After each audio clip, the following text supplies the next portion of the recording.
nation, under God, indivisible, with liberty and justice for all. Roll call, please. Crawl, Here. Hanson, Here. Erickson, Here. Bose, Here. Lauer, here, Luchen, Here. Hiller, Here. Wolf, Here. Mullard, Yep, Loretti, Here. Francis, Here. Youngs, here. Thomas, Here. Hager, Here. Schwartz. You acknowledge that the meeting was properly posted. I certify it was. Okay, with that, the approval of the minutes from April 10th, 2024 to May 28th, 2024 is presented. I can suggest one change, bottom of the first page under number 7. Kari Creek is Kari.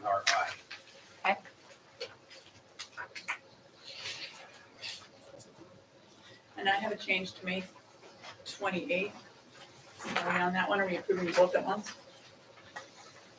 Yeah, you can do that, that's fine. May 28th, number 16, the last sentence, or second to last sentence should be, it says, motion to allow the fair board to use the levy for general obligation loan. It should be use the levy as collateral for the loan.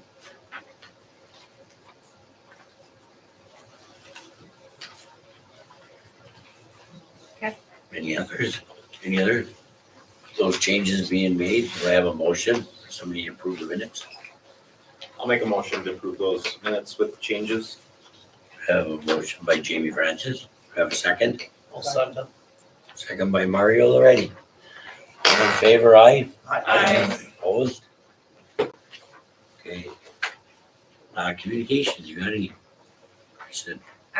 Real quick, you had, when we had the WCA, you guys had suggested sending out a copy to everybody, my agenda, so that it was kind of consistent all the way around the committees, and then the quorum at the bottom. Is that something you still wanted me to do, or you not want to do that? I mean, language at the bottom or a full, The back. a full quorum of the board or other committees. I think you should. I do too. Mhm. I think we should stay with that. That way we're covered. Yep. I don't have anything to say either, other than Wisconsin counties. I learned a lot from their little presentation they had. Thought it was good. Number 7, the committee department heads and chairman's report. How are you, Kurt? All right, so finance had a meeting last Tuesday, the 18th. We talked about a number of items, but took action on 3. One was we approved the 9/11 grant for emergency medical dispatch software. It's really part 3 of a 3-part process, or 3-part grant process over the last 3 years. And that's number 11 on our agenda item tonight. We approved the hiring of a child support position, and that is number 17 on tonight's agenda. And we talked briefly about the budget, and I just want to spend 1 minute on that. So Kristen and I have entered in all the phase 1 changes that we had approved at the March and May meetings. And I think it came out to we still have about $825,000 deficit, which is pretty much what I've been talking about. So that's kind of where we sit for this year. Kristen will have ready the budgets for everybody next week. So the 5-year capital plan, we're hoping to get in the first part of July from everybody, and it's really for those 5 or 6 bigger departments that have capital. And they've all been contacted already. And then Kristen's gonna hand out the budgets for everybody. We're looking to get that back end of July so we can enter that in and start seeing where we sit and make some decisions at the August meetings, or start having that conversation. So that was the budget part of it. And those were the ones we acted on. Like I said, we talked about some other things, but they'll come up as we move along. Thank you, Kurt. Got anything, Tanner? No, sir. Roxanne? None of the committees where I am the chair met in the last month. Carl? We had a June 5th law enforcement committee meeting where we moved with advice from the sheriff, Hannah Jostra, to full-time from part-time. And he is going to start putting out for part-time employment at the jail dispatcher. We had a meeting tonight, discussed options for our protective status for the jailer dispatchers, and they were going to bring them back. Did I put it up? A proposal. And, let's go from there. It has to go to finance committee. Yes, it's, once it comes back from them, we'll go through finance with it. We also have Andy Phillips out there. He might pull something out. Yep. Thank you, Carl. What you got, Rick? Economic development didn't meet, but still working on some things. There is a available lot in the industrial park in Mercer. And that we are, there is a small home project in the works, but not filed anywhere yet, but there is somebody working on that. So hopefully we'll see something developing from there. Okay. Thank you. Pat, what you got?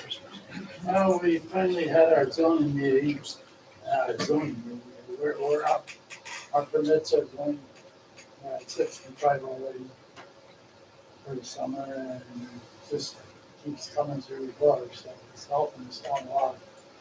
And recycling,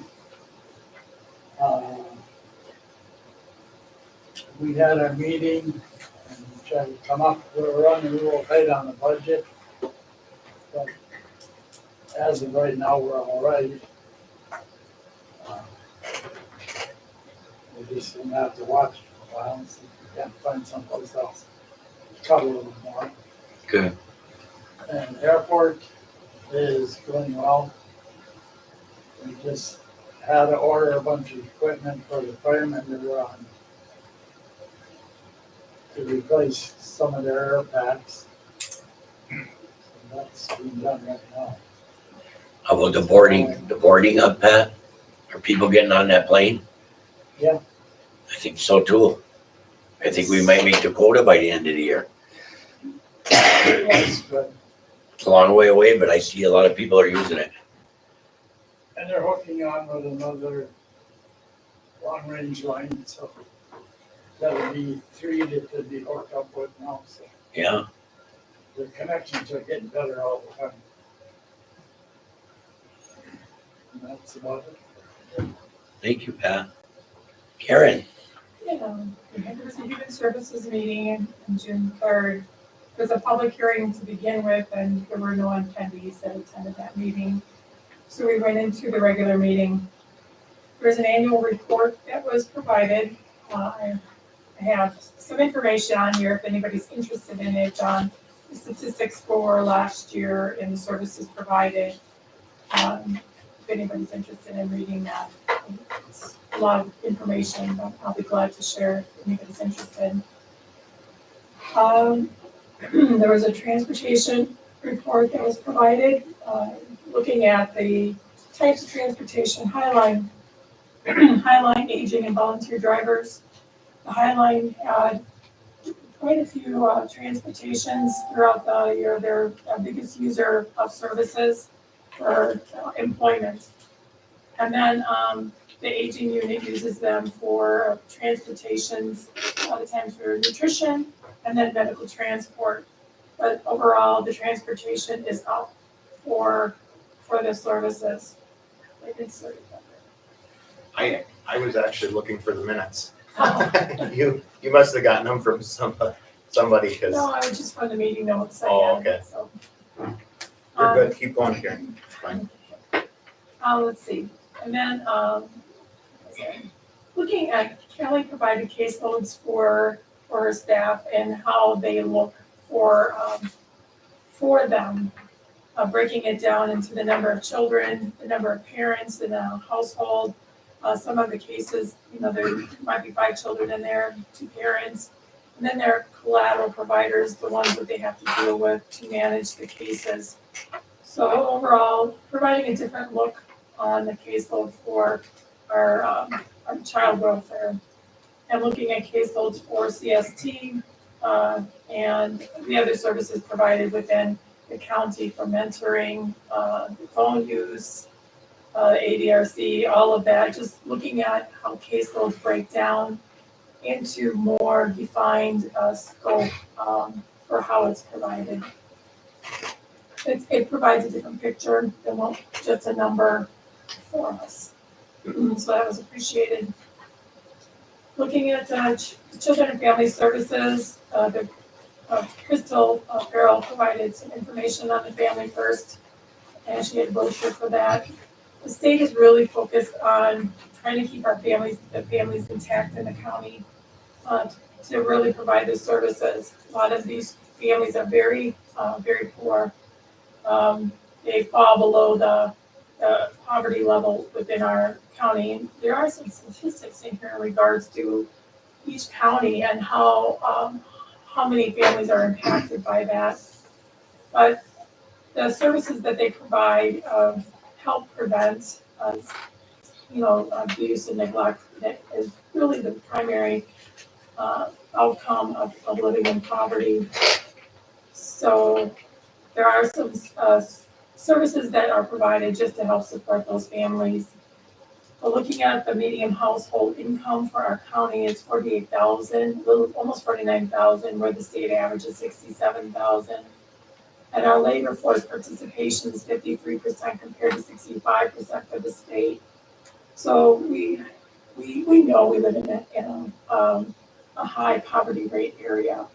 But the services that are provided are really try to help support those families who are struggling just to make ends meet, which is, the ALICE, it's a program to help assist those households.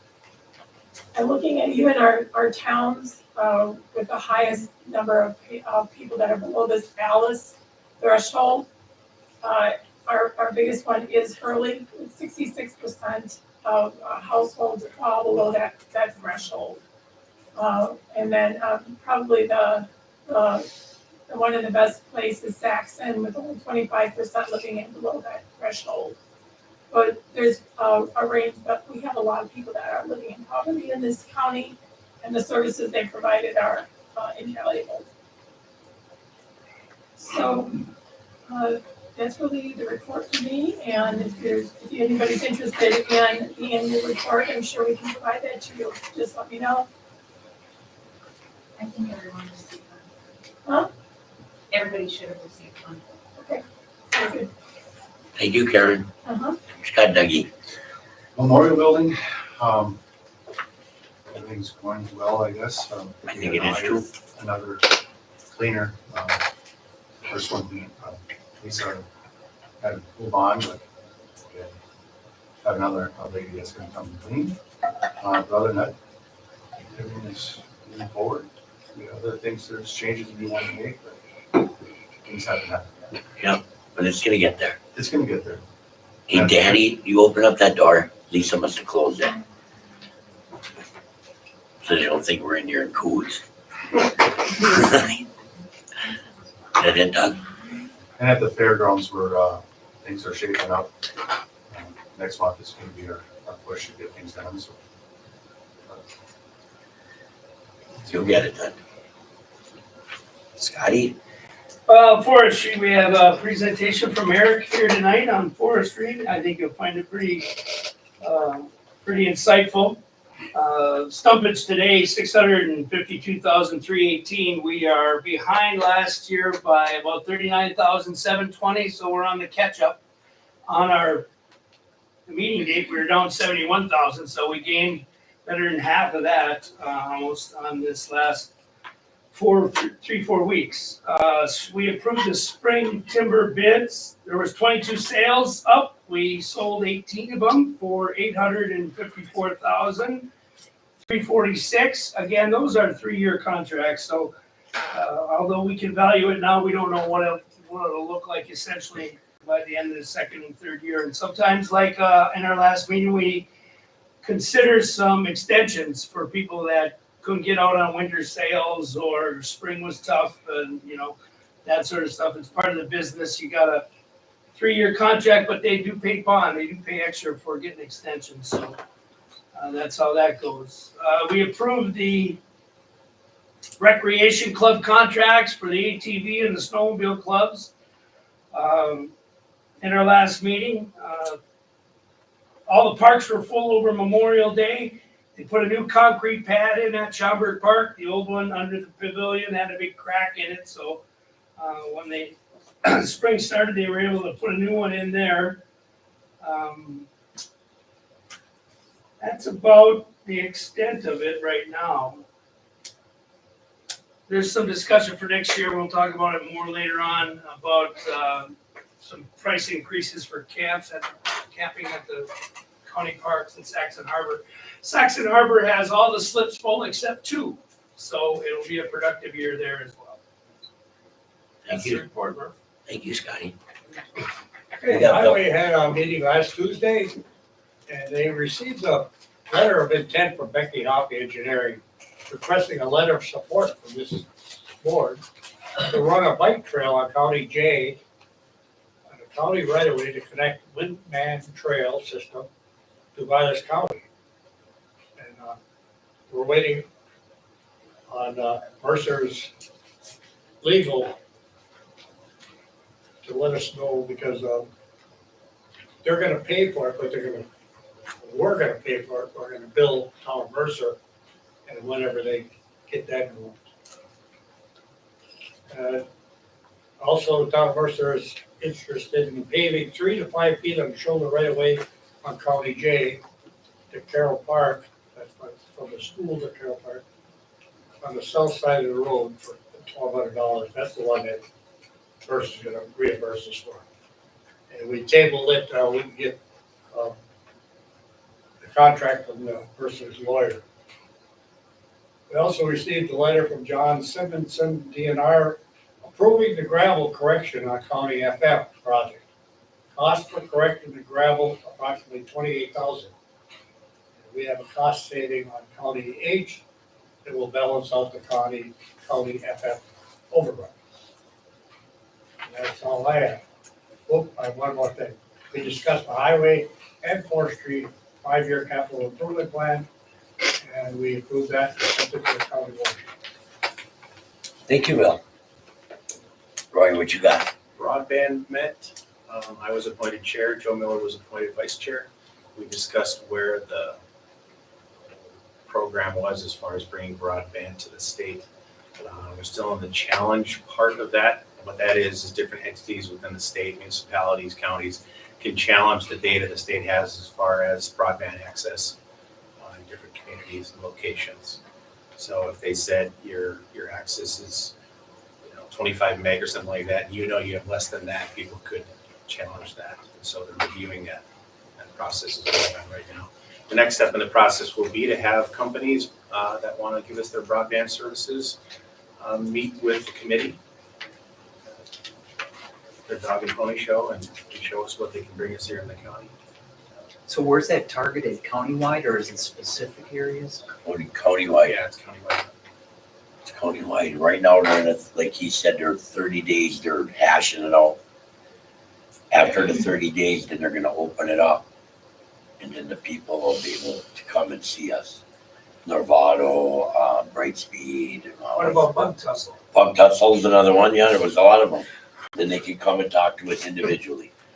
And then we get to pick, there's so many points, and we get 11 points.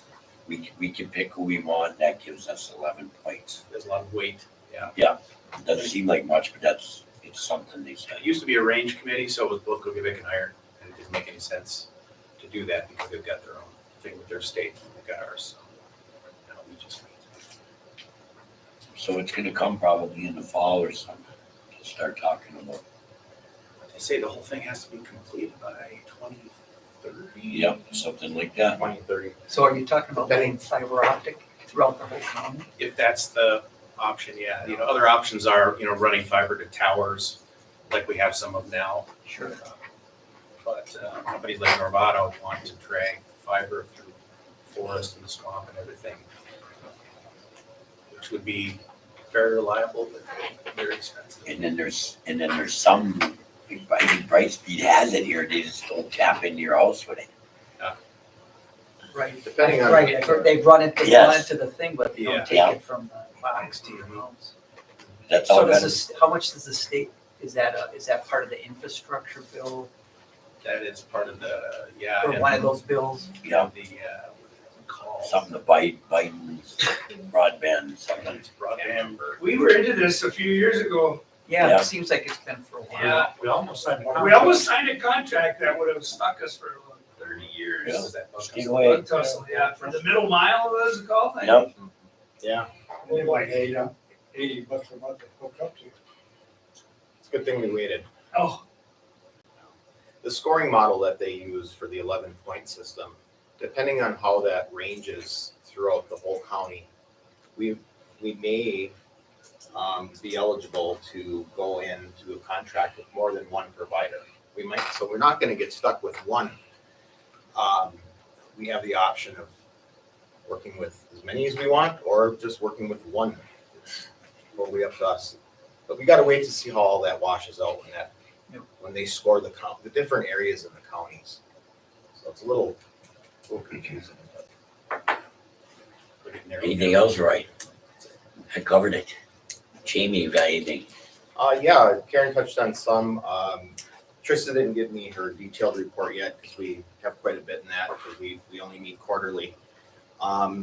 Pretty much meal sites are going really well. Currently Hurley is providing the meals to Mercer because there hasn't seemed to be a strong attendance in the Mercer sites. And it's more cost effective to do the meals out of Hurley. It was brought up that we might take a look at doing the meals out of the Mercer school, for example, as an option. If that could be, Voucher with restaurants. and, oh, that's right, and then going up with restaurants. So that was good on that. We have an updated nutrition policy and procedure chapter, which was put together in the aging plan. Something that she does annually. She does a very good job on that. Let's see. She's got some upcoming events. There's a Medicare Fraud Prevention Week in June.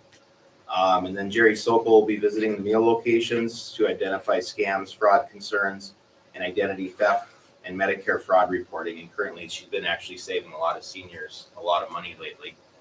Trying to track down billing errors with their Medicaid and stuff like that. I think to the tune of, I think she did $76,110 in savings to seniors served. It's roughly over about a 13 client list. So she's been busy. Let's see, what else did she put together? Senior farmers market vouchers are available starting June 1st. And you can apply for those or go and see Trista right at the building. She's got multiple registration dates available coming up throughout all the meal sites. Senior 60 and over or 55 Native Americans can ask to register. There's $45 in value to those this year instead of 30 from last year. We asked her if 60 was the max. She said no. If they register 60, they can call the state and get like 70 more or 60. I can't remember how they distribute them. If they need But more, they can. They get need more, they can get it. Yeah. So just like I said, they can call ahead, register from. They'll also make home visits to help you register for those vouchers for the farmers market. You don't have to go just to the Iron County's farmers market. You can go down to Manitowish Waters. You can go down to any of these that'll work as long as the vendors accept the vouchers. They're registered. If they're registered, there's different colored signs that they put on their tables to let the seniors know that those food offerings are available with those vouchers. There's also a fitness program, a walk for fitness program, I forgot the name of it, but that was held in early, and they're looking at actually doing that in Mercer now too. Yeah, they're gonna extend that, that's right.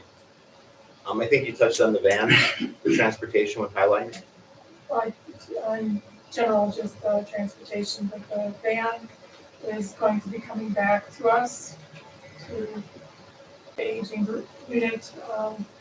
We had lended it out because of the bus issue, so it's coming back. But the transportation will still be offered and facilitated through our aging unit, so if needed. Yeah, there wasn't really an issue with that. We thought there would be. Highline was thankful that we worked with them for the amount of time that we did, so. Anything else, Bud? Oh, go ahead. Mario? The only thing that I have is, there was it looked like a very good turnout for the aging unit on the walking trail. There wasn't? There was, Oh, yeah, I walked it, there was a lot of people there, Nice. It is good. quite a few, that's all. Ballard, were you there? No, Come on, you weren't on the walking trail. I walk the streets. Do you have anything? Yeah, recycling, we met, everything is going real good. Except, if there's a plastic bag in your recycling can now, or whatever, like Montreal has a recycling bin.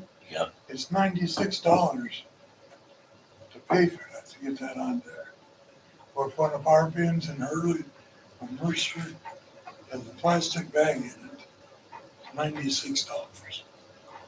And also at the Fair Board, I drove out there today, and the handicap trail is done, it's all blacktopped, and it looks really good. I think this county took care of their fairgrounds, more so than any other ones. Yeah, I do. Anything else? That's all. Okay. Public comment, anybody have any public comment? Nobody? Okay, with that, Eric, you're up with our little segment called Meet Your Department. Every month, we're gonna have someone who will come in here, give us a little thing about their department, so we all know a little something. What's going on? This one's for? Nope, not that. We're at. Step the screen. Slide Yes. it, slide it. All right, so, there. Now we can move it from this side. All right, most of you guys know me, you all know me, I've been here many times. I'm Eric Peterson, I'm the Iron County Forest Administrator.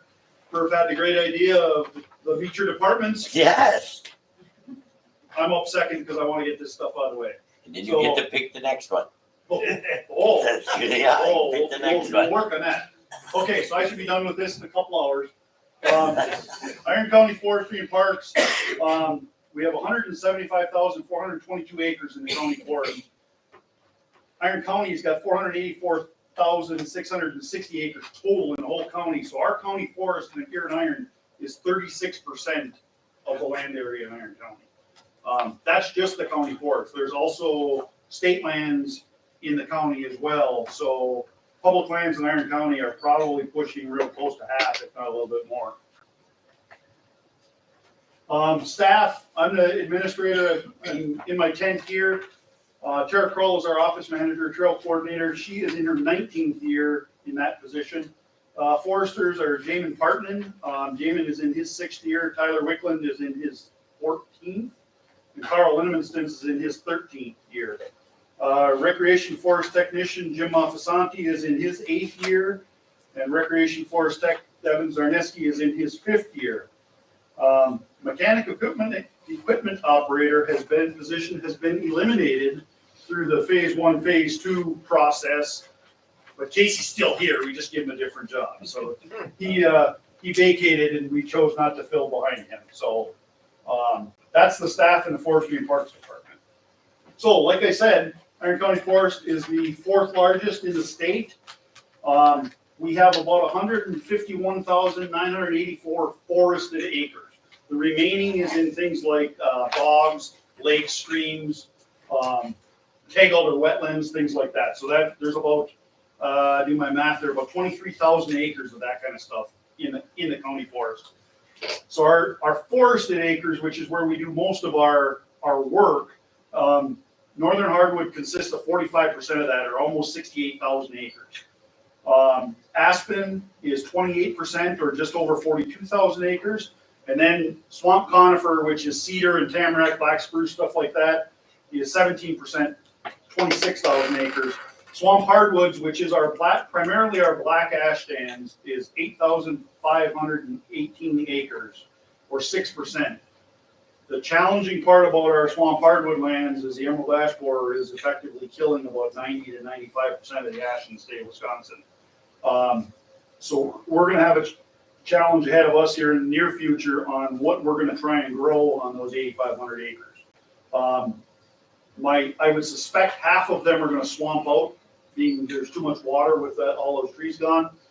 The other half are probably going to just come up as something else. And then fir spruce, which is your balsam and white spruce, is a little over 3,000 acres or 2%.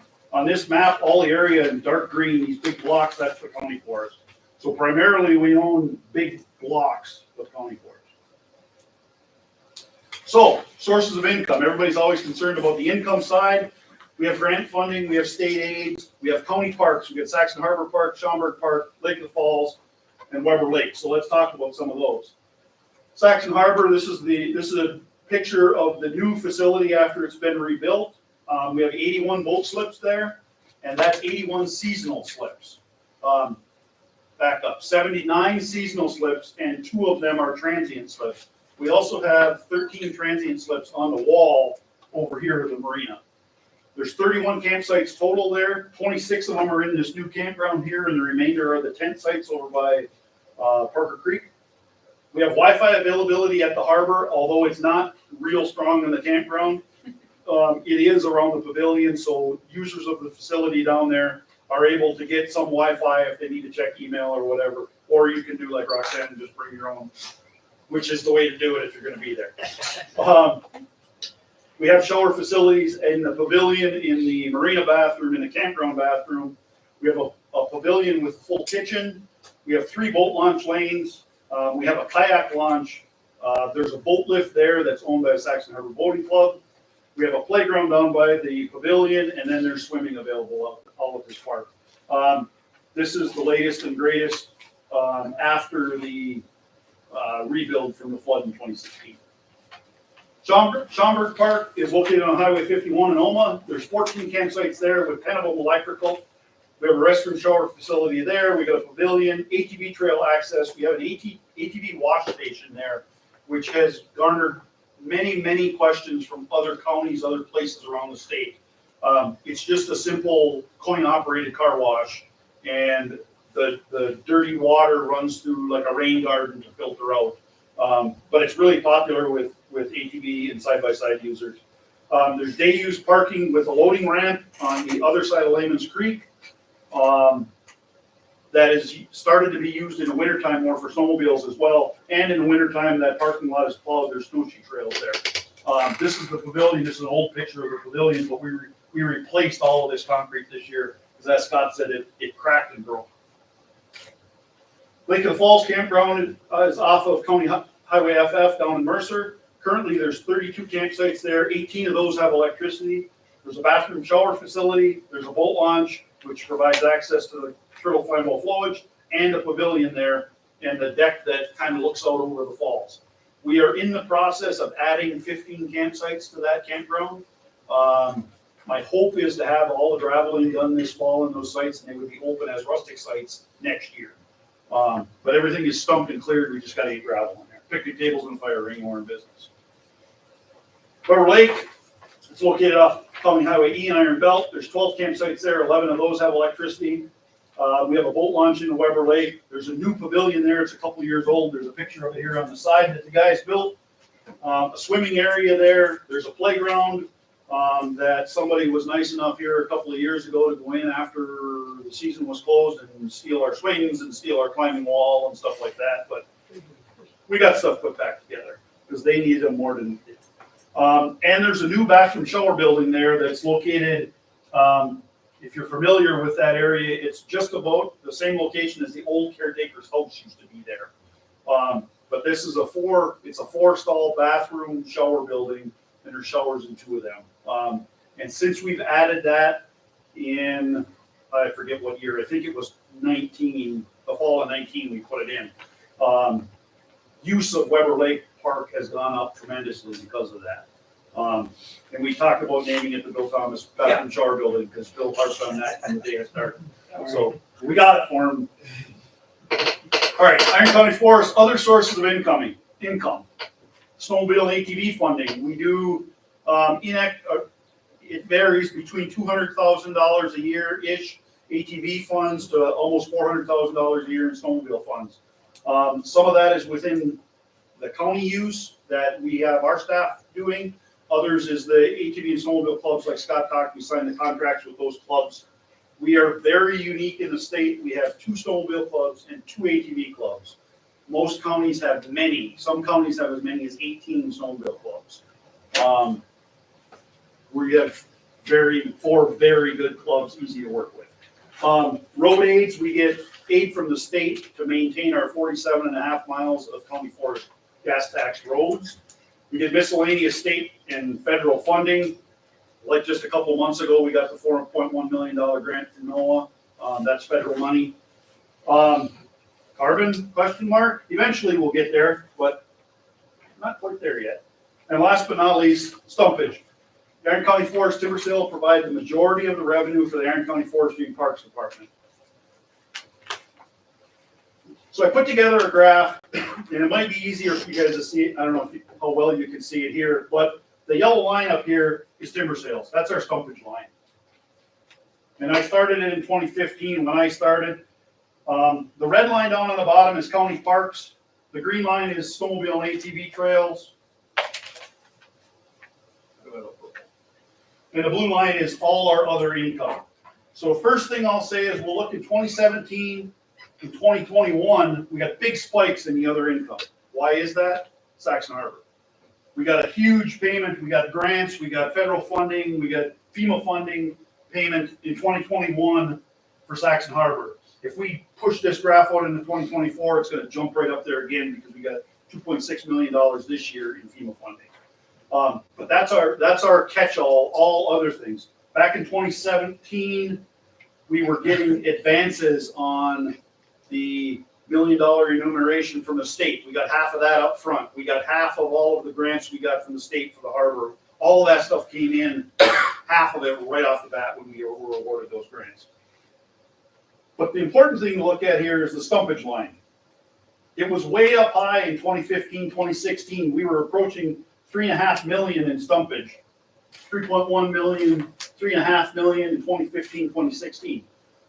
The timber market was sailing at that time. Prices were high. We were cutting more acres too then. Yep, and that's coming. Yeah. And that's coming. But the prices were really up there. And the other thing that we did in 2016, when I got here, we did not require a down payment from our contractors when they bought a sale. It was just, here, we'll award it to you. And they might stay on it for 2 or 3 years. Well, nowhere ever have I had that experience, so we started requiring a down payment. We also started requiring them to prepay at least 50% of the sale value to get an extension on a timber sale contract. So all those people that had contracts that were 3 and 4 and 5 years old came to Iron County and cut their wood because they didn't want to start making them prepayments. After that, we kind of leveled off. So we've been running between about 2.25 million to last year we were down to around 1.5. But it's been a fairly stable, steady line downward here the last few years that have been following, it's been following the timber market. And the other thing I guess to note on that, on all of these income lines except other, they're pretty darn flat. They don't change much year to year. A little bit of bounce, but not much. So then I did expenses and revenues since 2009 in the department. And I excluded everything related to the Saxon Harbor project because that skews our numbers all up. Orange is revenues, blue is expenses, department expenses. And our department expenses from 2009, which was 6 years before I was here, to last year are running basically anywhere from 1.5 to $2 million on a pretty stable line across there. And revenue's got a few fluctuations there. Here's those high stumpage years in 2016, 2017. So those are kind of coming into play. But again, since 2009, that revenue line hasn't really changed much from 2.5 to 2.7 million. Runs pretty flat. Bounces up and down from year to year, but in general, it runs pretty flat. So Iron County Forest general fund contributions since 2015. General fund contributions in this graphic is total department revenue less total department expenses. And I included Saxon Harbor project in this. So we've ranged anywhere from a high of, a high of 4.9 million in 2021 because of FEMA reimbursements. But we've basically been around 1.7, 1.9, 1.8, 2.2 million. In 2020, we were down to 583,000. Last year, 2023, department profits, so to speak, were 841,728. The two negative balance years are from the Saxon Harbor project. And rightfully so, in 2018, we were backwards 3.5 million.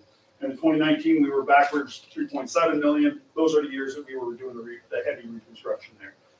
Alternatively, in 2021, we put almost $5 million in because we got all those reimbursements back. So, that is net revenue to the county.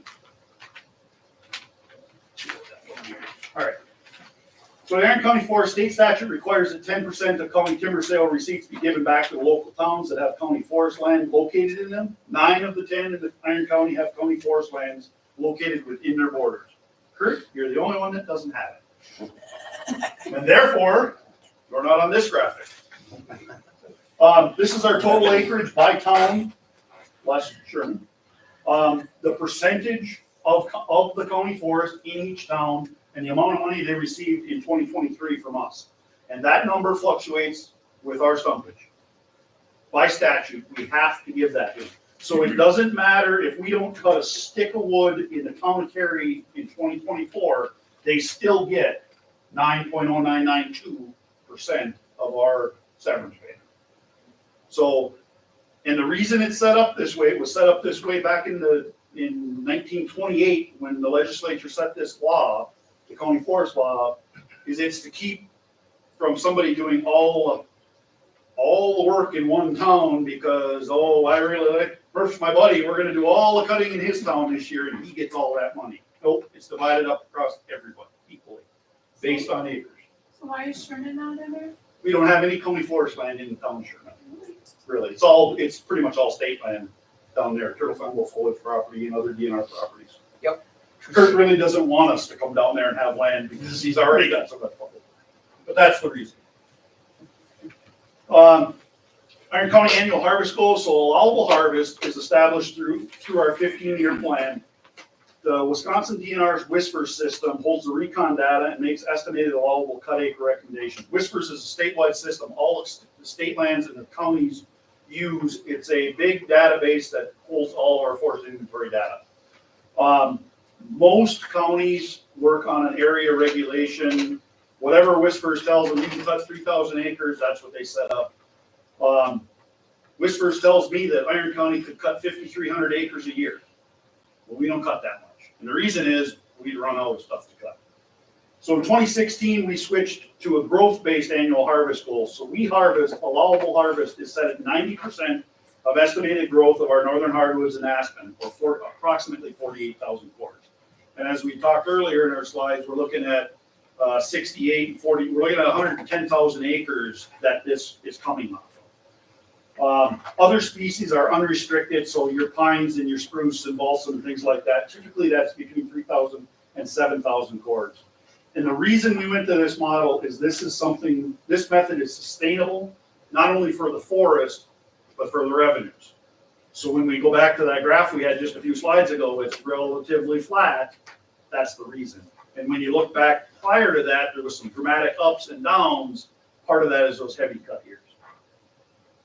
So timber sales, we have 2 bid openings per year. Typically, they're the first weeks in June and October.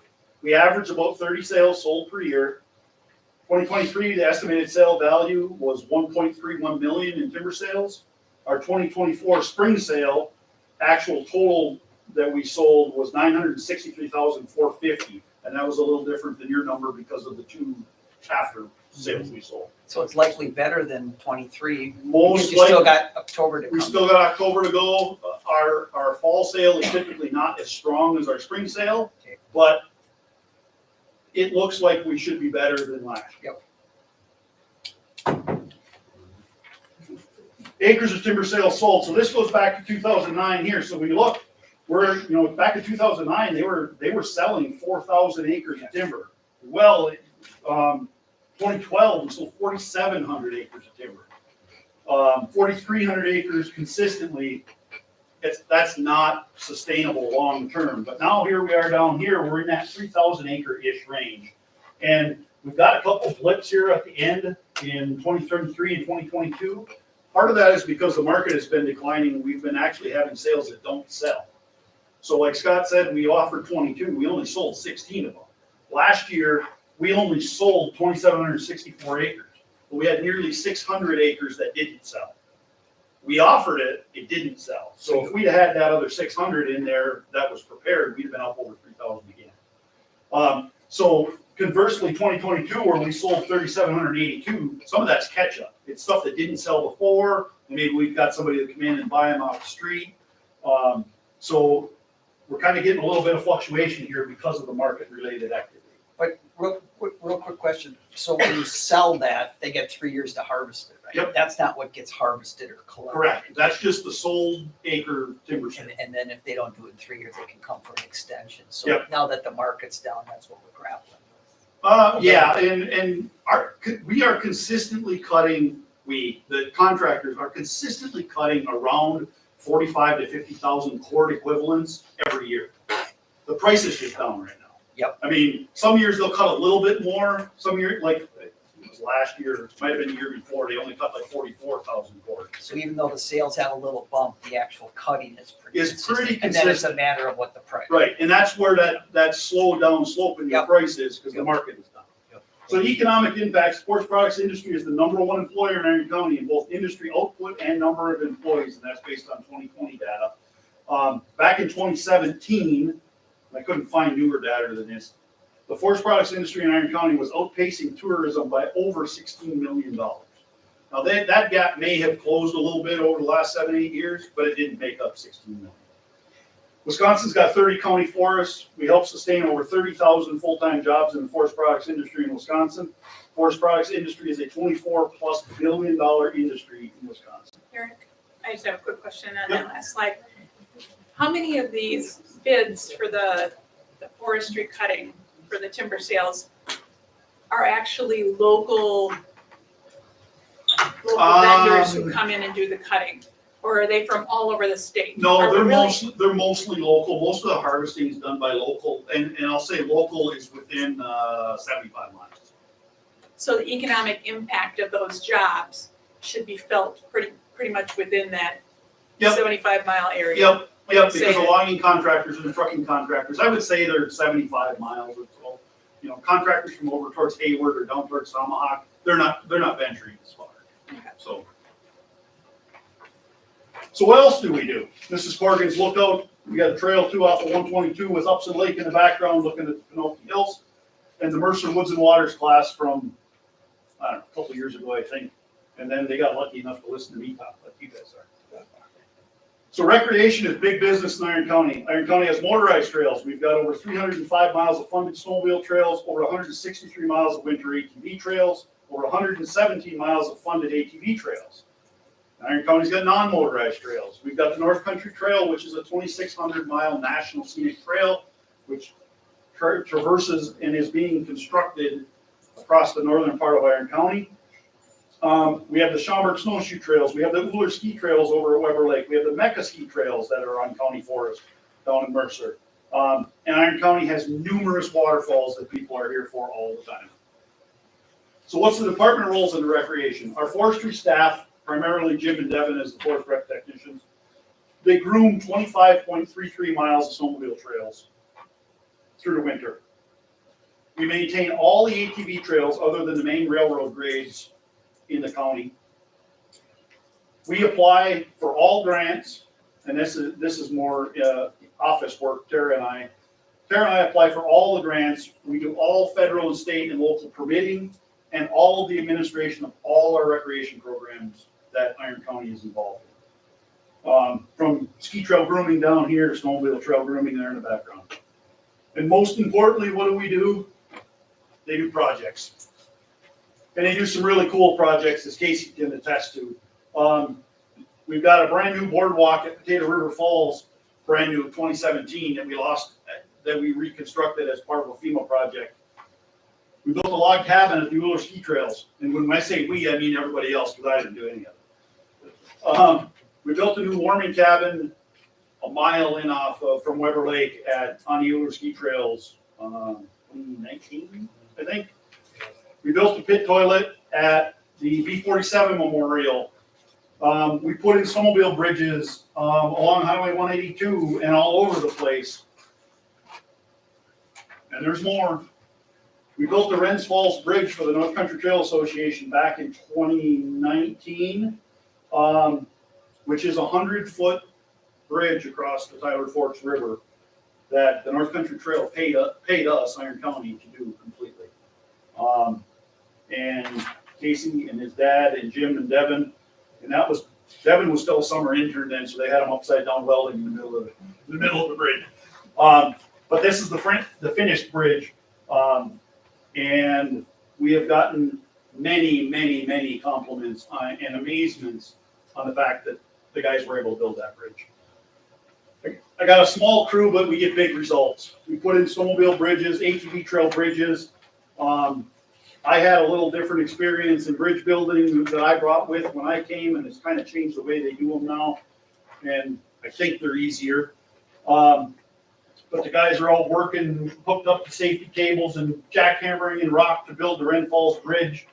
We're pouring abutments for truck bridges and wherever else we need to pour concrete, so the guys do concrete work. We build highway type bridges for our gas tax roads. We do wildlife and parks education things. Jamin was fortunate enough a couple of years ago to stumble across a bear den in the winter, got a hold of the DNR, and the foresters got to go out and pull the bear and her cubs out of the den and weigh them and measure them all up, and cool things like that. Again, I was with the Woods and Waters class. We're out talking about trees. She was not impressed. We put docks in at Saxon Harbor, utilizing the crane as a well-oiled machine. We put 43 docks in, plus that 80-foot courtesy dock. We get that done all in one day and get them all taken out again in the same day. Why do we do it? Because your forestry and parks are the future. And that's why we all do what we do. Nothing in the forestry department is a short, instant gratification. It's all long-term management. Questions? Very good presentation. This is the way I like it. Very cool, very good. Eric, I Thank think, you very much. I think you manage our forest well, I appreciate it. I try my best. and I think you manage your department well. Thank you, and you get to pick the next department. We'll figure that out. We'll cross roads. Who's Yeah. next on the line? Okay, thank you, Eric. Discuss and approve the Human Services 2023 Annual Report. You didn't distribute it? I added my packet at our meeting, but I don't know if everybody got it. Oh, I got it, but I'm like. Yeah. Yeah. Me I too. didn't get it. Did you get it? No. I think it was just That's Tuesday, fine. Thursday night, maybe. Want to look at it? You guys can look at it. Kelly, Diane, you got anything to say about it? You think it was very well put together? No, but if anybody didn't get a copy, let me know because I thought you emailed everybody or. no, what I did is I distributed them to, like, if you were on another committee and I saw that you were having a meeting, I brought it to that department head or whoever to distribute, just to save on mail. Yeah, like we got it at the law enforcement committee meeting a month ago or how many weeks ago. Oh, yeah, I got mine at the aging unit. Yep. So if anybody didn't get one, please let me know, I'll make sure you get one. Does everybody want to vote on Yes, it? I did get it.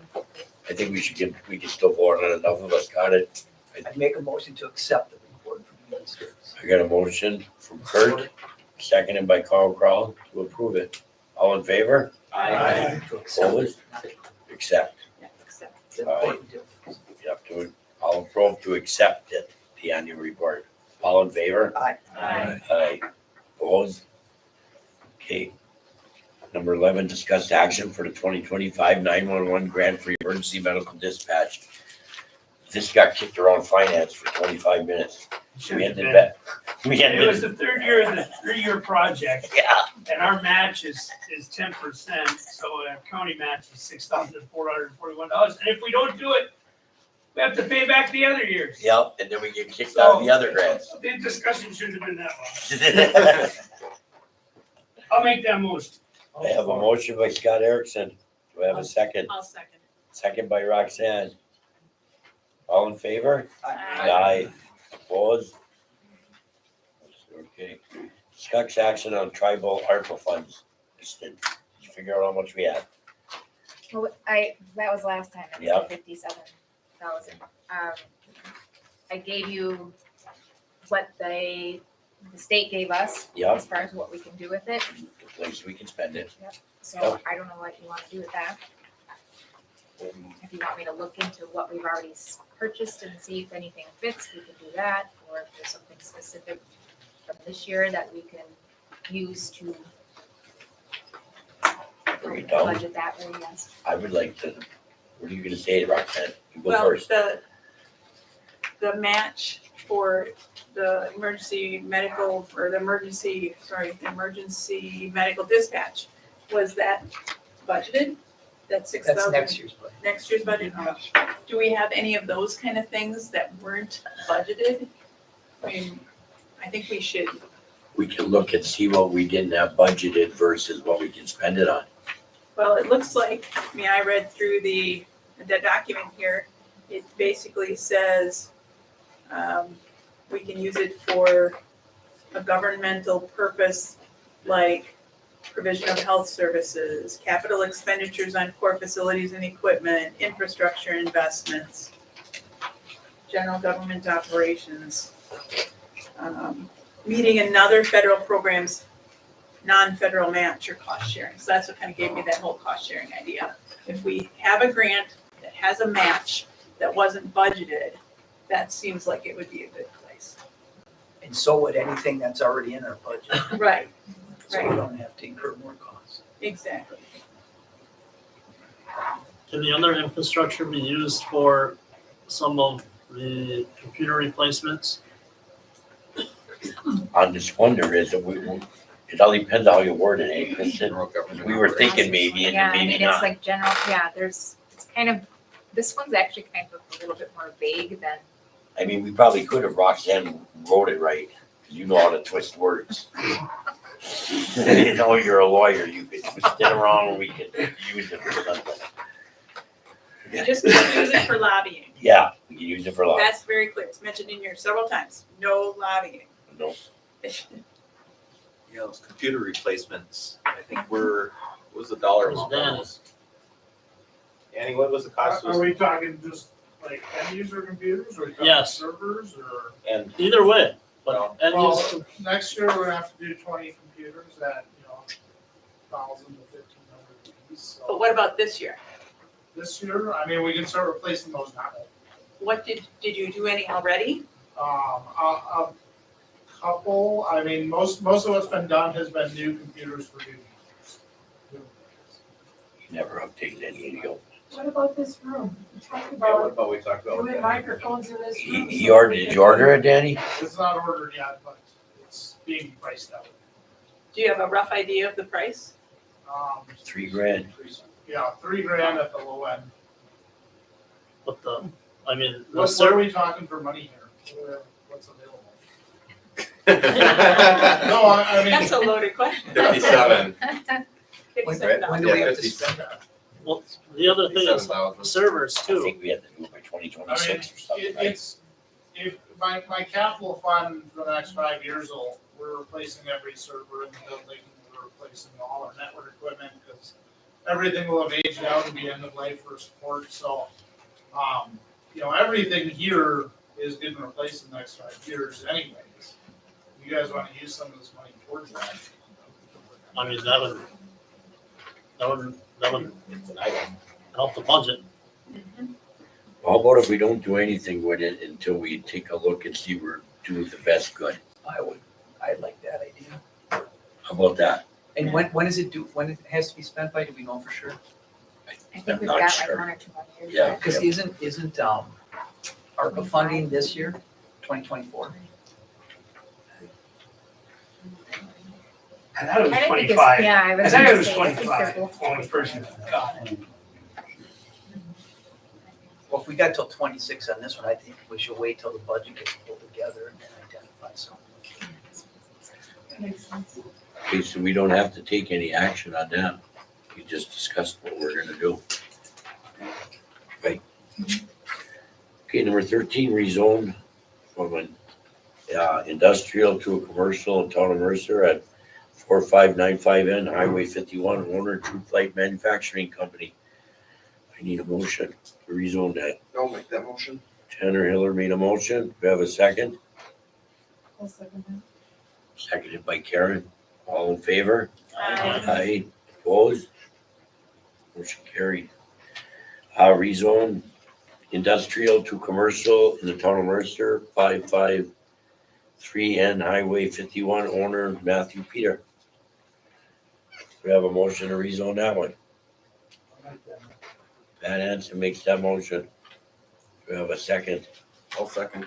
Tanner Nolan seconded. All in favor? Aye. Opposed? Motion carried. Discuss action on resolution 2024-3068 authorizing Iron County to enter into settlement agreement with Kroger Company and agree to terms and addendum to the MOU alkylating settlement agreement proceeds. Explain this a little bit to us, Kristen. So Tim Dean sent this to me, and wanted us to approve this, because this is another one of those opioid settlements through the whole entire state. It affects pretty much every county in the state. It's a long resolution, there's a MOU. Roxanne, you said something was missing. I didn't Exit A find, was, I didn't was it find exhibit the A? MOU. It talks about an MOU, it talks about addendum 1. You sent us addendum 2, but I don't have the MOU or and I addendum 1. don't have, and it's not on their website either, so I don't know. And Tim never got back to me. And do we? Do you want to table this? Postpone this and table this until we have the information we need to make a good decision? I think that would be wise. Okay, then I'll make that motion. The whole last page needs to get changed too, because it's got all the old supervisors from prior to the election. So Yeah, Tim didn't know we had a new board. that whole back page is wrong. Jeez. I was trying to find information also on how much is this allocation of this settlement? You sent us something that says it's 0.061%. So in other words, 0.00061.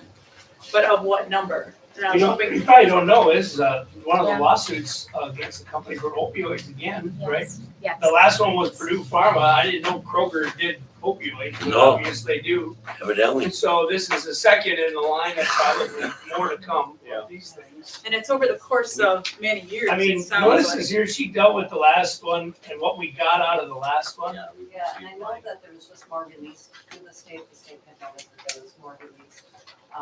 Also, if you would look into that, there are things Melissa Beach was just looking into, such as they have to have their own banking account. Yes. They have to have the organization that is meant to manage it, manage it. So there are details about. And you can usually only spend this money on certain things like Exactly. billboards or drop boxes for needles and stuff like that. Yep. And not only that, not only do you have to have a separate county opioid abatement account, like what you're talking about, you have to have another account, it's in one of the back pages here. You have to have an attorney fees account set up separately because it's two different numbers here, whether it's 20% or 25% has to be set aside for the attorney's fees. That's the way I read it. Or it changed between 20 and 25. Right. I know when we went in finance, 29,000 was collected in May. We talked about that.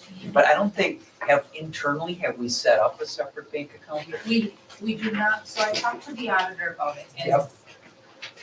the auditor said we do not need a separate bank account. It's the way that they keep track of it and roll it over, but So you say we just need a general because ledger? I was Because it's pretty, under the understanding that we needed a separate bank Yeah. account, and I went down and talked to them, and I said, this is what we're supposed to have. I would have them really look at that because when we read it, it was very specific. Yeah. It cannot be a sub-account. if you ask me from Our reading it, county account. I felt the And I think same it goes way, back and to I some of did those talk legal to them, things. And why wouldn't you wanna just set up two accounts to keep it cleaner, especially when you're I'm reconciling? I love that. so who does that? Probably the treasurer's Treasurer's office. office. All right. How about that, Clara?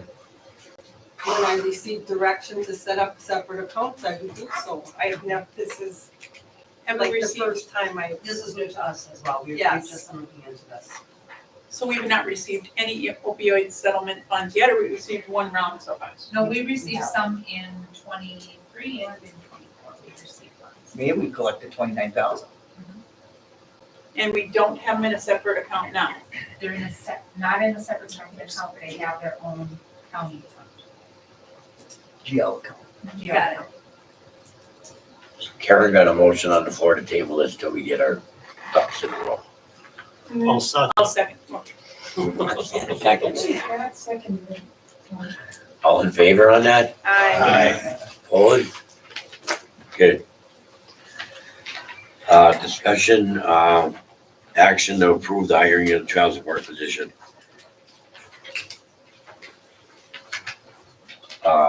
We hired somebody to work with child support at 90% of $21 an hour, is that right?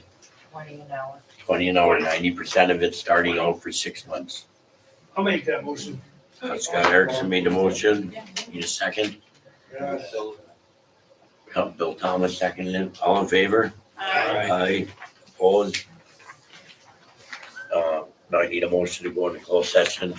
Consider employment, promotion, compensation, or performance evaluations, data, or any public employee over which the governmental body has jurisdiction or exercise responsibility. Discussion on employee matters and WRS protective status for jailers. I got a motion for that? I'll make that motion. I'll second. Except for should we strike the WRS protected status for jailers, because we're not gonna talk about it, so we'll strike that. Strike that off there and then, because we're not gonna talk about that, we didn't get anything wrong with it. So who made the motion to go into closed session? Pat Hanson, and Roxanne seconded. Okay, we need a roll call vote on that, Krista. Crawl, Yes. Hanson, Yes. Erickson, Yes. Bose, Yes. Bauer, Yes. Luchin, Yes. Hiller. Yes. Wolf, Yes. Muller, Ready, Yes. Francis, Yes. Youngs, Yes, Thomas, Yes. Hager, Yes. Schwartz. Yes. okay, I told Kristen that she doesn't have to hang around, one of us just have to make a note who come out of closed session. Yep.